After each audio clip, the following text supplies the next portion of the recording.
Canada ਦੀ history 'ਚ ਸਭ ਤੋਂ ਵੱਡਾ ਗੋਲਡ ਹੀਸ ਜਿਹੜਾ ਹੋਇਆ ਸੀਗਾ ਟੋਰਾਂਟੋ ਪੀਅਰਸਨ 에ਅਰਪੋਰਟ ਤੇ 1 ਸਾਲ ਦੀ ਇਨਵੈਸਟੀਗੇਸ਼ਨ ਦੇ ਬਾਅਦ ਜਿਹੜੇ ਪੀਲ ਪੁਲਿਸ ਔਰ ਯੂਐਸ ਲਾਅ ਐਨਫੋਰਸਮੈਂਟ ਨੇ ਮਿਲ ਕੇ ਜਿਹੜੇ ਇੰਡੀਵਿਜੂਅਲਸ ਹੈ ਉਹਨਾਂ ਨੂੰ ਅਰੈਸਟ ਕੀਤਾ ਹੈ। 4 ਇੰਡੀਵਿਜੂਅਲਸ ਉਹਨਾਂ ਚੋਂ 3 ਜਿਹੜੇ ਕੈਨੇਡਾ ਦੇ ਹੈ, 1 ਇੰਡੀਵਿਜੂਅਲ ਜਿਹੜਾ ਫਲੋਰੀਡਾ ਅਮਰੀਕਾ ਦਾ ਹੈ। ਪੁਲਿਸ ਨੇ 1 ਸਾਲ ਲਾਇਆ, ਟਰੈਕ ਕੀਤਾ, 250 ਘਰਾਂ 'ਚ ਗਏ, ਵੀਡੀਓ ਫੁਟੇਜ ਚੈੱਕ ਕੀਤੀ। ਉਹਦੇ ਬਾਅਦ ਜਿਹੜਾ ਅਸੀਂ ਵੀਡੀਓ ਦਿਖਾਉਂਦੇ ਹਾਂ ਗੱਡੀ ਕਿੱਥੇ ਗਈ, ਜਦ ਖੇਤਾਂ 'ਚ ਗਈ ਉਹਦੇ ਬਾਅਦ ਗੱਡੀ ਗਾਇਬ ਹੋ ਗਈ।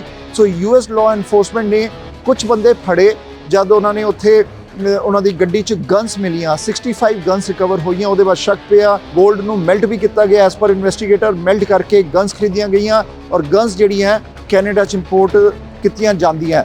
250 businesses, houses, search operations were on, hard works they had gone through, we know that. Very easy is to release them in a single day, and then chief said that they are already out on the conditions. You know, the individual on the US side who's charged is still in custody. So it does frustrate us, without a doubt. It speaks to our frustration. You know, these are the people that investigate crime and lay charges. We're not the judiciary, we're not the federal government, we're not the provincial government. We don't pass the legislation on bail reform, etc., etc. Canada the history 'ਚ ਸਭ ਤੋਂ ਵੱਡਾ gold ਹੀਸ ਜਿਹੜਾ ਹੋਇਆ ਸੀਗਾ Toronto Pearson airport ਤੇ ਅਪ੍ਰੈਲ 2023 'ਚ। ਅੱਜ ਅਪ੍ਰੈਲ 2024 ਹੈ, 1 ਸਾਲ ਹੋ ਗਿਆ। 1 ਸਾਲ ਦੀ ਇਨਵੈਸਟੀਗੇਸ਼ਨ ਦੇ ਬਾਅਦ ਜਿਹੜੇ ਪੀਲ ਪੁਲਿਸ ਔਰ ਯੂਐਸ ਲਾਅ ਐਨਫੋਰਸਮੈਂਟ ਨੇ ਮਿਲ ਕੇ ਜਿਹੜੇ ਇੰਡੀਵਿਜੂਅਲਸ ਹੈ ਉਹਨਾਂ ਨੂੰ ਅਰੈਸਟ ਕੀਤਾ ਹੈ। 4 ਇੰਡੀਵਿਜੂਅਲਸ, ਉਹਨਾਂ ਚੋਂ 3 ਜਿਹੜੇ ਕੈਨੇਡਾ ਦੇ ਹੈ, 1 ਇੰਡੀਵਿਜੂਅਲ ਜਿਹੜਾ ਫਲੋਰੀਡਾ ਅਮਰੀਕਾ ਦਾ ਹੈ। ਉਹਨਾਂ ਦੀ ਪਿਕਚਰਸ ਵੀ ਅਸੀਂ ਦਿਖਾਉਂਦੇ ਹਾਂ। ਔਰ 9 ਟੋਟਲ ਇੰਡੀਵਿਜੂਅਲਸ ਹੈ, ਹੱਲੇ ਜਿਹੜੇ 3-4 ਇੰਡੀਵਿਜੂਅਲਸ ਹੈ ਦੇ ਆਰ ਐਬਸਕੌਂਡ, ਉਹਨਾਂ ਦਾ ਵਾਂਟਡ ਵਾਰੰਟ ਹੈ ਕੈਨੇਡਾ ਵਾਈਡ। ਆ ਮੇਰੇ ਪਿੱਛੇ ਜੋ ਟਰੱਕ ਖੜਾ ਹੈ, ਆਹ ਟਰੱਕ ਇਨਵੋਲਵ ਕੀਤਾ ਗਿਆ ਸੀਗਾ ਚੋਰੀ ਦੇ ਅੰਦਰ। ਸੋ ਕਿਸ ਹਿਸਾਬ ਨਾਲ ਇਨਸੀਡੈਂਸ ਹੋਇਆ ਕਿ ਸਵਿਟਜ਼ਰਲੈਂਡ ਤੋਂ ਜਦ 에ਅਰ ਕੈਨੇਡਾ ਦਾ ਪਲੇਨ ਉਤਰਿਆ ਟੋਰਾਂਟੋ ਪੀਅਰਸਨ 에ਅਰਪੋਰਟ ਤੇ, ਉਤਰਨ ਦੇ ਬਾਅਦ ਉਹਦੇ ਅੰਦਰ ਗੋਲਡ ਸੀਗਾ 400 ਕਿਲੋਗ੍ਰਾਮ ਗੋਲਡ, ਜਿਹਦੀ ਵੈਲਿਊ 20 ਮਿਲੀਅਨ ਪਲੱਸ ਸੀ। ਕੈਸ਼ ਸੀਗਾ 2 ਮਿਲੀਅਨ, ਜਿਹਦੀ value 2.5 million cash approximately Canadian dollars 'ਚ ਸੀਗਾ। ਸੋ ਆ ਸਾਰਾ ਸਮਾਨ ਜਦ ਪੀਅਰਸਨ 에ਅਰਪੋਰਟ ਤੇ ਉਤਰਿਆ 에ਅਰ ਕੈਨੇਡਾ ਦੇ ਪਲੇਨ 'ਚ, ਉਹਦੇ ਬਾਅਦ ਇਹਨੂੰ ਟਰਾਂਸਪੋਰਟ ਕੀਤਾ ਜਾ ਰਿਹਾ ਸੀ ਵੇਅਰ ਹਾਊਸ 'ਚ, ਸੇਫ ਫੈਸਿਲਿਟੀ 'ਚ, ਜਿਹੜੀ ਕਿ 에ਅਰ ਕੈਨੇਡਾ ਦੀ ਫੈਸਿਲਿਟੀ ਵੇਅਰ ਹਾਊਸ ਹੈ।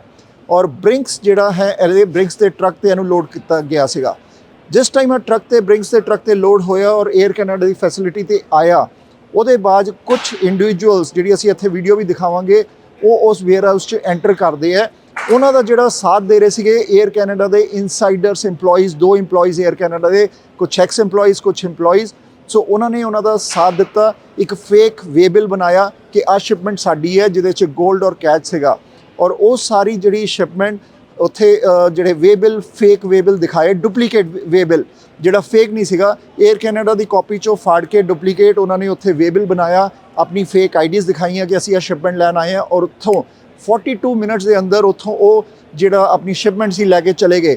ਸ਼ਾਮੀ ਜਦ ਬ੍ਰਿੰਕਸ ਦੀ ਗੱਡੀ ਆਈ ਕਿ ਸਾਡੀ ਆ ਇੱਥੇ ਸ਼ਿਪਮੈਂਟ ਪਈ ਹੈ, ਸੋ ਉੱਥੇ 에ਅਰ ਕੈਨੇਡਾ ਕਹਿੰਦੇ ਉਹ ਤਾਂ ਆਲਰੇਡੀ ਚਲੀ ਗਈ। ਸੋ ਉਹਦੇ ਬਾਅਦ ਜਿਹੜਾ ਉਹ ਟਰੈਕ ਹੋਇਆ, ਪੁਲਿਸ ਨੇ 1 ਸਾਲ ਲਾਇਆ, ਟਰੈਕ ਕੀਤਾ, 250 ਘਰਾਂ 'ਚ ਗਏ, ਵੀਡੀਓ ਫੁਟੇਜ ਚੈੱਕ ਕੀਤੀ। ਉਹਦੇ ਬਾਅਦ ਜਿਹੜਾ ਅਸੀਂ ਵੀਡੀਓ ਦਿਖਾਉਂਦੇ ਹਾਂ ਗੱਡੀ ਕਿੱਥੇ ਗਈ, ਜਦ ਖੇਤਾਂ 'ਚ ਗਈ ਉਹਦੇ ਬਾਅਦ ਗੱਡੀ ਗਾਇਬ ਹੋ ਗਈ। ਸੋ ਯੂਐਸ ਲਾਅ ਐਨਫੋਰਸਮੈਂਟ ਨੇ ਕੁਝ ਬੰਦੇ ਫੜੇ ਜਦ ਉਹਨਾਂ ਨੇ ਉੱਥੇ ਉਹਨਾਂ ਦੀ ਗੱਡੀ 'ਚ ਗਨਸ ਮਿਲੀਆਂ, 65 ਗਨਸ ਰਿਕਵਰ ਹੋਈਆਂ। ਉਹਦੇ ਬਾਅਦ ਸ਼ੱਕ ਪਿਆ, ਇੰਟਰ ਕਮਿਊਨੀਕੇਸ਼ਨ ਜਿਹੜੀਆਂ ਪੀਲ ਪੁਲਿਸ ਔਰ ਦੂਜੀ ਲਾਅ ਐਨਫੋਰਸਮੈਂਟ ਹੋਈ ਤੇ ਪਤਾ ਚੱਲਿਆ ਕਿ ਆ ਜਿਹੜੇ ਲੋਕ ਹੈ ਇਹਨਾਂ ਦਾ ਲਿੰਕ ਜਿਹੜਾ ਗੋਲਡ ਚੋਰੀ ਨਾਲ ਹੈ। ਗੋਲਡ ਹੀਸ ਟੋਰਾਂਟੋ ਪੀਅਰਸਨ ਤੇ ਬਿਗੇਸਟ ਥੈਫਟ ਜਿਹੜਾ ਗੋਲਡ ਚੋਰੀ ਦਾ ਹੋਇਆ ਕੈਨੇਡੀਅਨ ਹਿਸਟਰੀ 'ਚ, ਉਹਨੂੰ ਲਿੰਕ ਕੀਤਾ ਗਿਆ। ਗੋਲਡ ਨੂੰ ਮੈਲਟ ਵੀ ਕੀਤਾ ਗਿਆ ਐਸ ਪਰ ਇਨਵੈਸਟੀਗੇਟਰ, ਮੈਲਟ ਕਰਕੇ ਗਨਸ ਖਰੀਦੀਆਂ ਗਈਆਂ ਔਰ ਗਨਸ ਜਿਹੜੀਆਂ ਕੈਨੇਡਾ 'ਚ ਇੰਪੋਰਟ ਕੀਤੀਆਂ ਜਾਂਦੀਆਂ।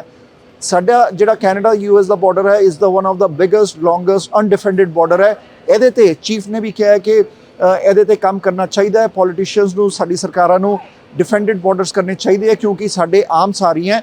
ਔਰ ਗੋਲਡ ਚੋਰੀ, ਗੱਡੀਆਂ ਚੋਰੀ ਔਰ ਜਿਹੜੀ ਆਰਮਸ ਹੈ, ਆ ਸਾਰੀਆਂ ਇੰਟਰਲਿੰਕਡ ਹੈ। ਜਿਹੜੇ ਗੈਂਗਸ ਹੈ ਆਰਗੇਨਾਈਜ਼ਡ ਕ੍ਰਾਈਮ, ਉਹ ਗੱਡੀਆਂ ਚੋਰੀ ਕਰਦੇ ਹੈ, ਉਹਦੇ ਨਾਲ ਪੈਸਾ ਆਉਂਦਾ, ਉਹ ਕ੍ਰਾਈਮ 'ਚ ਯੂਜ਼ ਕਰਦੇ ਹੈ। ਗੋਲਡ ਚੋਰੀ ਕਰਦੇ ਹੈ, ਪੈਸਾ ਆਉਂਦਾ, ਕ੍ਰਾਈਮ 'ਚ ਯੂਜ਼ ਕਰਦੇ ਹੈ। ਗਨਸ ਖਰੀਦਦੇ ਹੈ, ਗਨਸ ਇੰਪੋਰਟ ਹੁੰਦੀ ਹੈ ਕੈਨੇਡਾ ਦੇ ਅੰਦਰ ਔਰ ਇੱਥੇ ਜਿਹੜਾ ਕ੍ਰਾਈਮ ਦਾ ਰੇਟ ਹੈ ਉਹ ਸਾਨੂੰ ਪਤਾ ਪਿਛਲੇ ਸਾਲਾਂ 'ਚ ਕਿੰਨਾ ਹਾਈ ਹੈ। ਸੋ ਆਹ ਗੱਡੀ ਯੂਜ਼ ਕੀਤੀ ਗਈ ਸੀ। ਬਾਕੀ ਅਸੀਂ ਪ੍ਰੈਸ ਕਾਨਫਰੰਸ ਦੇਖਦੇ ਹਾਂ, ਸਵਾਲ ਵੀ ਪੁੱਛਾਂਗੇ ਕਿ ਜਦ ਇਨਵੈਸਟੀਗੇਟਰ ਆਫਿਸਰਸ ਨੇ 1 ਸਾਲ ਲਾਇਆ ਇਹਨਾਂ ਨੂੰ ਫੜਨ 'ਚ ਤੇ ਸਾਡੇ ਸਿਸਟਮ ਨੇ ਉਹਨਾਂ ਨੂੰ 2 ਦਿਨ ਦੇ ਅੰਦਰ ਕਿਉਂ ਰਿਲੀਜ਼ ਕਰਤਾ। ਬੇਲ ਨਹੀਂ ਮਿਲੀ ਬਟ ਉਹ ਕੰਡੀਸ਼ਨਸ ਤੇ ਦੇ ਆਰ ਰਿਲੀਜ਼ਡ ਮੀਨਸ। ਔਰ ਜਿਹੜਾ US ਦੇ ਅੰਦਰ US ਲਾਅ ਐਨਫੋਰਸਮੈਂਟ ਨੇ ਬੰਦੇ ਨੂੰ ਫੜਿਆ ਹੋਇਆ ਇੱਕ ਜਿਹੜਾ ਇੰਡੀਵਿਜੂਅਲ ਫਲੋਰੀਡਾ ਦਾ, ਉਹ ਹੱਲੇ ਵੀ ਬਿਹਾਈਂਡ ਦਾ ਬਾਰਸ ਹੈ। ਅਗਰ US ਦਾ ਲਾਅ ਐਨਫੋਰਸਮੈਂਟ ਉਹਨਾਂ ਨੂੰ ਬਿਹਾਈਂਡ ਦਾ ਬਾਰ ਰੱਖ ਸਕਦਾ ਹੈ, ਸੋ ਸਾਡੇ ਕ੍ਰਿਮੀਨਲਸ ਬਾਹਰ ਕਿਉਂ ਹੈ? ਸਭ ਤੋਂ ਵੱਡਾ ਸਵਾਲ ਆਈ ਹੈ। ਕ੍ਰਿਮੀਨਲ ਕੋਡ ਦੇ ਅੰਦਰ ਚੇਂਜਸ ਹੋਣੀਆਂ ਚਾਹੀਦੀਆਂ ਕੈਨੇਡਾ ਦੇ ਅੰਦਰ, ਤਾਂ ਕਿ ਜਿਹੜੇ ਕ੍ਰਿਮੀਨਲਸ ਹੈ ਹੀਨੀਅਸ ਕ੍ਰਾਈਮ ਕਰਦੇ ਹੈ ਬਿਹਾਈਂਡ ਦਾ ਬਾਰਸ ਰਹਿਣ। ਅਸੀਂ ਸਵਾਲ ਪੁੱਛਾਂਗੇ ਚੀਫ ਨਿਸ਼ ਨੂੰ ਵੀ, ਮੇਅਰ ਬ੍ਰਾਊਨ ਨੂੰ ਔਰ ਚੇਅਰ ਨੈਂਡੋ ਨੂੰ ਵੀ, ਤੇ ਦੇਖਦੇ ਹਾਂ ਸਾਰੀ press conference. Good morning, this is Nitin Chopra from Primeasia TV. Chief rightly said that this is a movie scene and it must go to the Netflix, and we suggest that Peel Police should keep the copyrights before sending to the Netflix. And it's very easy nowadays for all these thefts. First thing comes to our mind is, after all this press conference, investigators worked day and night for last 1 year. After 1 year, today is 17th of April, these people are being charged. And first thing comes to mind, they went 250 businesses, houses, search operations were on, hard works they had gone through, we know that. Very easy is to release them in a single day. And then Chief said that they are already out on the conditions. We have Chair Nendo here, we have Chief, we have Investigator Officer. Is that right? Such a heinous crime, before we have seen extortionists, here we see why they should be released in a single day. Hard work pays when criminals should be behind the bars. What message a strong message you want to give on this, Chief or Nando, Chair Nando then? Thank you, Nitin. And listen, the 17 investigators here, they weren't just sitting in an office waiting for this heist to happen. We have a central robbery team and had to pull talented investigators from all across this region to dedicate to this. So the impact and the resources, and I appreciate you highlighting the depth of the investigation, the complexity, that brings us to a point where we can charge and arrest somebody. Just for context, and not to put it on our American colleagues here, but the individual on the US side who's charged is still in custody. So it does frustrate us, without a doubt. But as you know, we're one part of the system.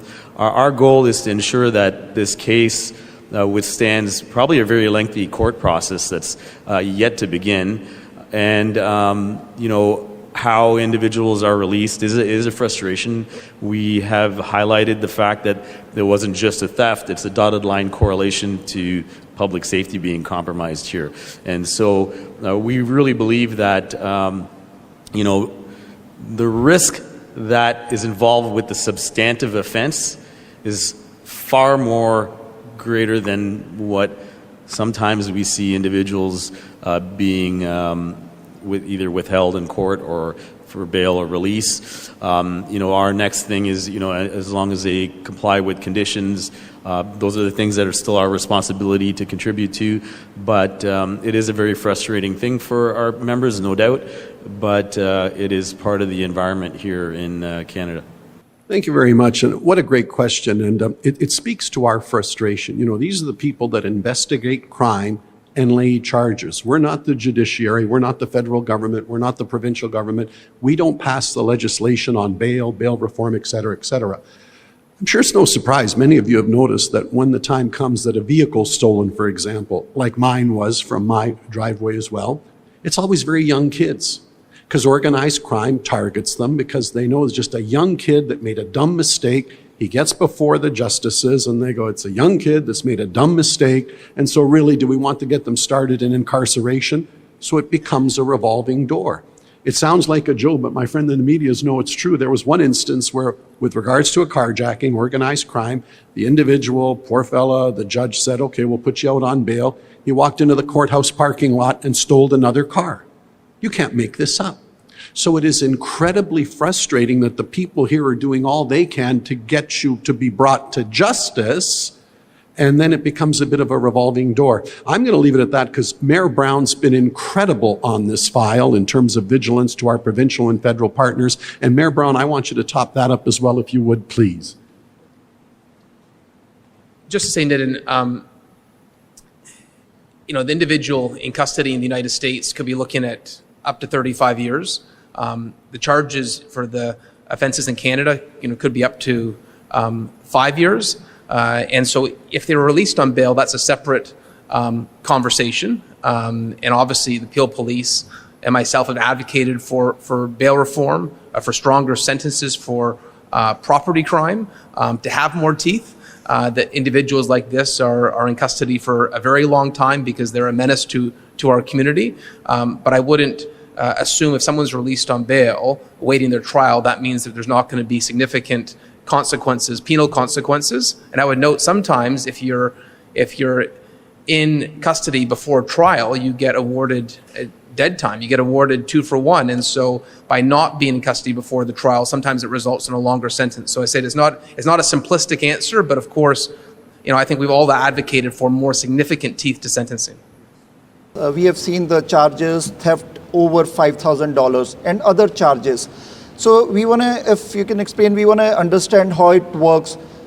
When it goes in front of the Justice of the Peace, are these charges matter? Like these guys must be repeated offenders, because these kind of thefts is not easily, if they are not organized crime, they are not repeated offenders. So, or we could have more harsh charges so that we can have a system like US, like Chief said that the person is in custody in US, why we release them. So is charges matter or justice of peace matter, or what matters? So Canadians want to listen. We want these criminals to be behind the bars. What can be done aggressively, federally, provincially, and police officers? Salute to our investigators. Thank you. Yeah, thank you for the follow-up question. And just for clarity too, the individual in the States who's still in custody is directly related to the firearms offenses. And to your point, some of the individuals here are being charged with theft over $5,000 plus possession of property obtained by crime, which are ultimately what is defined in the criminal code here in Canada. And we, as a police jurisdiction, have to work within what's defined in the code. And so over time, Nitin, we have, as you've seen with other significant issues, inclusive of auto theft and other violent crimes, have advocated for adjustments and changes, particularly as it came to intimate partner and family violence. We know that there's an opportunity to strengthen the language in the criminal code. These are things that in policing and then with our support of our elected officials, we particularly here in Peel, because we see a high volume that have been out front over time. Ultimately, as it pertains to this case, and the mayor said it correctly, the bail and the release of an individual is one thing. Having them come back before the courts and go through a trial and be sentenced is the second phase, which, this team's not done. They've got lots of work, a lot of documentation and evidence to push through. So, listen, this is the environment that we operate in here in Canada, and we are confident that we will utilize our abilities within the system to its best. Peel Region saw the largest gold heist a year ago in Canadian history, frankly, the 6th largest in world history. This truck behind me was the truck that took the gold from Pearson Airport. And this was a sophisticated criminal heist. Many people involved, inside job, high technology, and they were using the gold to buy firearms to smuggle into Canada. The Peel Police did an exceptional job working with the ATF in the US. They managed to apprehend the individuals behind this. So in the movies, when you see something like this, and they could do a movie based on what happened. In the movies, like Ocean 11, the bad guys got away. Not in Peel Region. In Peel Region, we got the guys behind this, and they're going to spend a very long time in custody. So Chief, big achievement after 1 year, and how we link this gold heist with the guns, because we remember previously you said we have the open borders, the biggest open borders in the world between, and guns are coming from there. You're right, and we, as you heard, the investigators, much of the gold has been melted down and sold internationally, right? So, but the profits are now driving other criminal activities. And so what we do know is that the people involved with this were also involved with the smuggling and importation of firearms from the US into Canada. And that included the arrest of an individual in the US with 66 firearms. And you can see that, what might be a single theft, one large victim, $20 million, actually is driving a lot of the crime that we see used in carjackings, home invasions, that would have all been on the streets. Some of them are machine guns. So we know that the impact is really, the end result is we're keeping the community safe. But it is very frustrating for the ease of how firearms come into Canada. We work well with our partners today. We had our colleagues from the Alcohol, Tobacco, Firearms, ATF, and they are always working with us to ensure that we can stop these networks from occurring. So can we safeguard our borders, national borders, because these are open and wide, very long? Anything governments can do to control it? Yeah, so we've all, as chiefs here in Ontario, we've advocated for several things. One is, of course, penalties, our ability to prosecute them in a way that is, treats firearms offenses seriously. The other one is, because there's so many coming from the U.S., about 90% of the firearms are illegally obtained from the U.S. handguns that we seize, is our connectivity from an intelligence standpoint with U.S. entities, resourcing cross-border, and some of those things are happening. But it is, as you know, it's very easy to smuggle a firearm here into Canada. So there are things we can do. So these 9 individuals, they were repeated offenders or they were first time? I don't have all the details. I know that some of them had a history of criminal activity. I don't know how many of them. As you know, there are also 3 that are still outstanding on Canada-wide warrants. If they're identified, we're asking them to contact their lawyer and turn themselves in. But we do anticipate that as the investigation continues, if there are more people responsible, we'll charge them also. Not an easy operation. 1 year, 250 businesses, houses searched by the Peel Police and investigator officer, day and night they worked. Not an easy operation. Not an easy operation. And as you know, Nitin, they had to be drawn from other areas in the police service, right? And that means somewhere somebody else is, their investigations aren't as fulsome. So this was a really significant victory for those officers involved. So will you send this to Hollywood for this Netflix? We'll see who's going to act as some of these officers. Okay. That's right. Thank you. Thank you, sir. Thank you, Chief. Thank you very much. Thank you. So ਆ ਜਿਹੜੀ ਸਾਰੀ gold ਹੀਸ ਦੀ ਜਿਹੜੀ story ਸੀਗੀ 1 ਸਾਲ ਚੱਲੀ, ਉਹਦੇ investigator officer mic ਸਾਡੇ ਨਾਲ ਹੈ. Mic is not an easy operation for 1 year and a lot of recovery. How we link these guns, 65 guns and these 9 individuals with the gold heist theft? Because it's still an ongoing investigation, but I'll obviously through a lot of police investigative techniques, including the driver of the gold heist also being caught with the 65 firearms. It's helped us link kind of the whole crew as being involved in the firearms trafficking. So which day these individuals were arrested? Which most of those individuals you saw on screen were arrested over the last 2 weeks. last 2 years? 2 weeks. 2 weeks. So in last 2 weeks they were arrested when they were out on the bail. Yeah, none of them. All of them are on not on bail. They weren't held for bail. They were released as per the court conditions, and so they've all been released with the exception of Mr. King McLean, who's in custody in the United States. So when they are released with conditions, so is that not the possibility they may again abscond, they may again flew to the other countries? They have a... Those are all considerations that we take into account, but in accordance with the Criminal Code of Canada, we have to release them, and that's all things that we're well aware of. So do you believe criminal code needs to be changed? Absolutely. I think there's an opportunity for different changes and to different release forms, but that's a decision that have to be made at the Ministry of the Attorney General level. Because in previous years also, Peel Police investigator officers, they caught big criminals, they caught the gangs, they caught the car thieves. But the Canadians, they get shocked when they hear that they are released very next day or the other day. So is that some kind of a disappointment for the law enforcement? It's definitely something that we work with in law enforcement, and a challenge that we deal with where different repeat criminals and that get arrested and then get released shortly after. It definitely can be frustrating for us.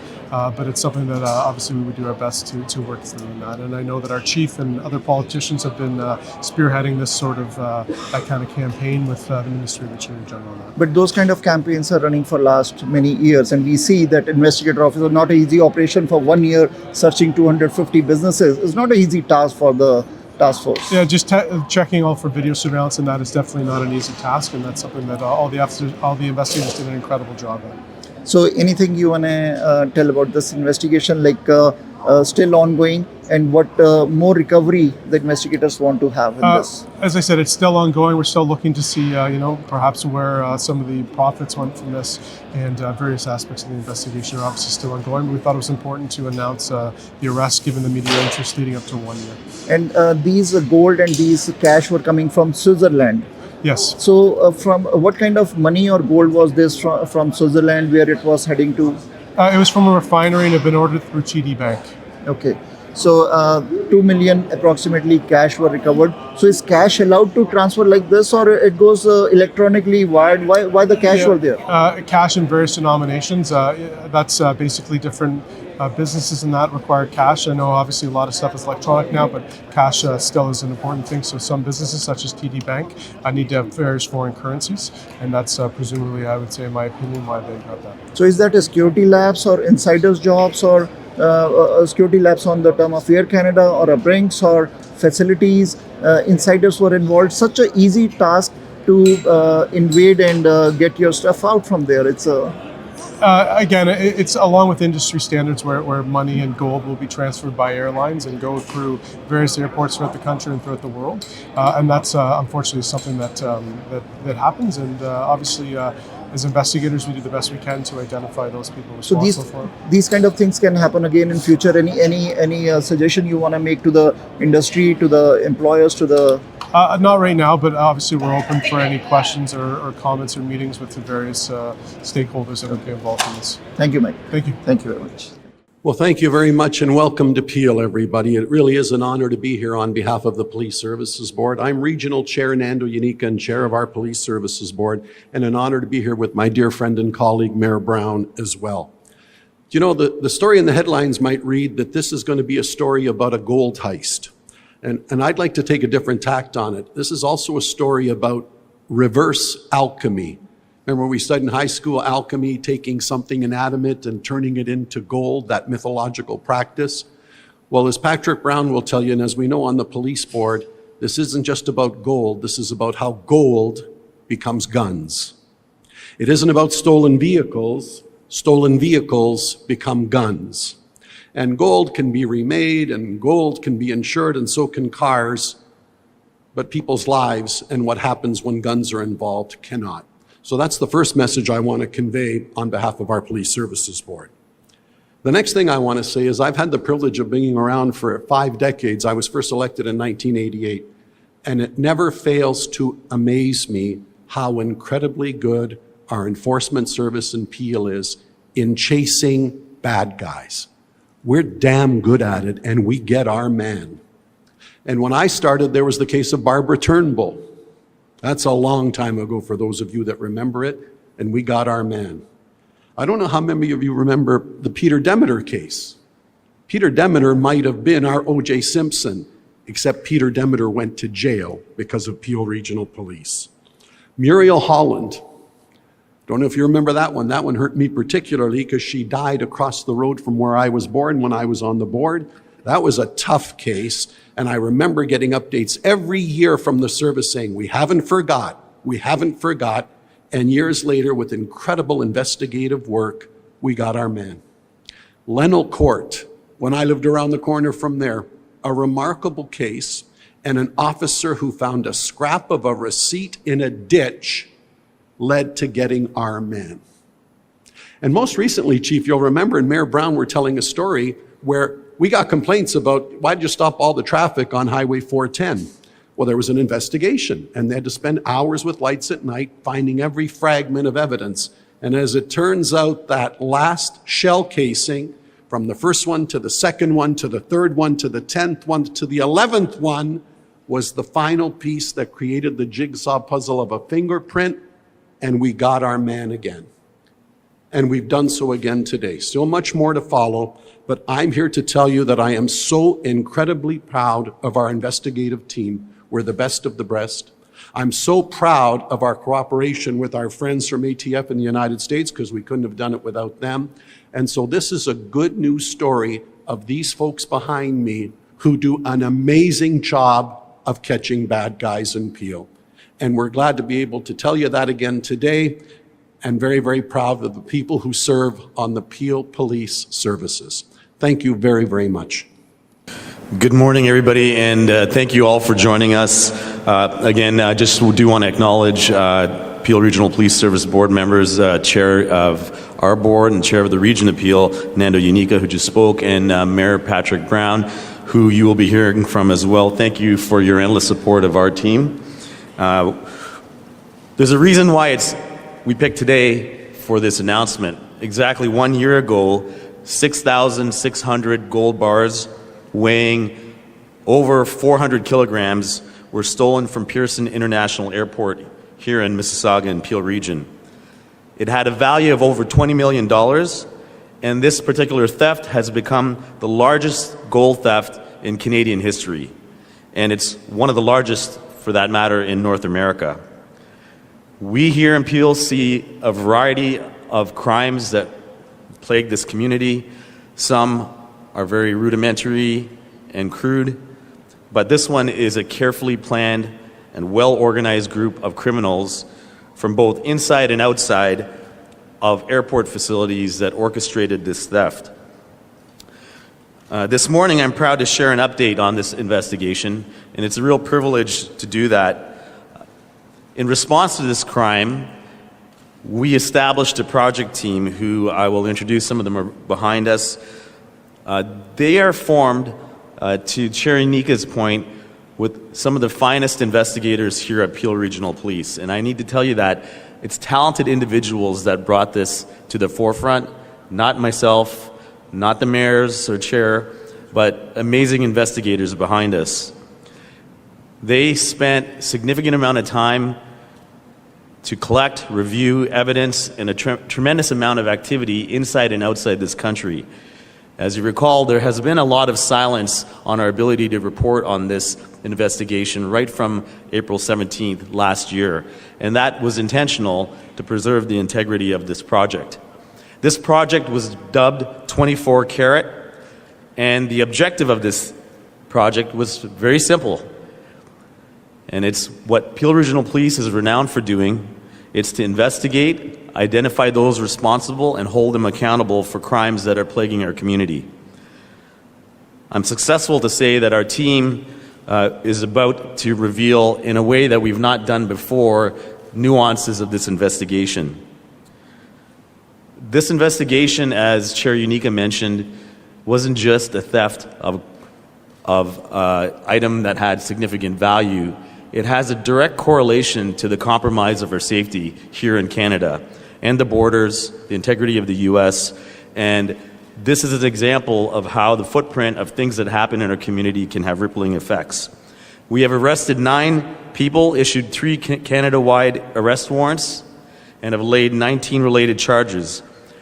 And as you will hear, we've interrupted the transportation of a large quantity of firearms intended for import here into Canada.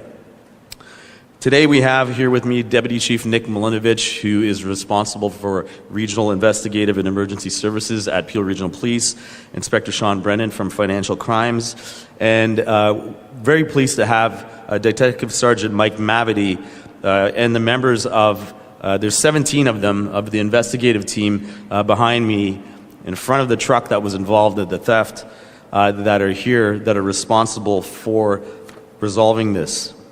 It's also a privilege, as was mentioned, to have the special agent in charge, Mr. Eric Degree from the Philadelphia Field Office of the United States Bureau of Alcohol, Tobacco, and Firearms and Explosives, the ATF.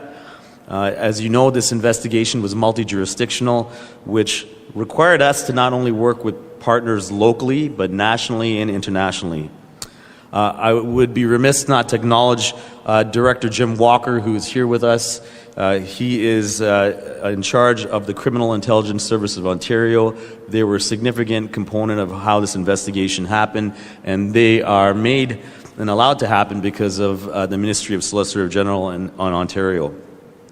I'd also like to acknowledge the Ontario Provincial Police, Halton Regional Police, and the Royal Canadian Mounted Police, and as well the ATF for their support throughout this. As you recognize, this is and remains an ongoing investigation. You need to know that Peel Regional Police is committed to holding everybody involved responsible for this and ensuring that they are not just identified but they're charged, arrested, and brought before the courts. We will continue to work with our national and international partners. This story is a sensational one, and one which probably, we jokingly say, belongs in a Netflix series or something greater than that. And so you will see today the opportunity for us to share with you digital media, elements of the investigation, key components that we don't normally do in media and press releases, because we do believe it's in the interest of the public, given the nature and interest regarding this.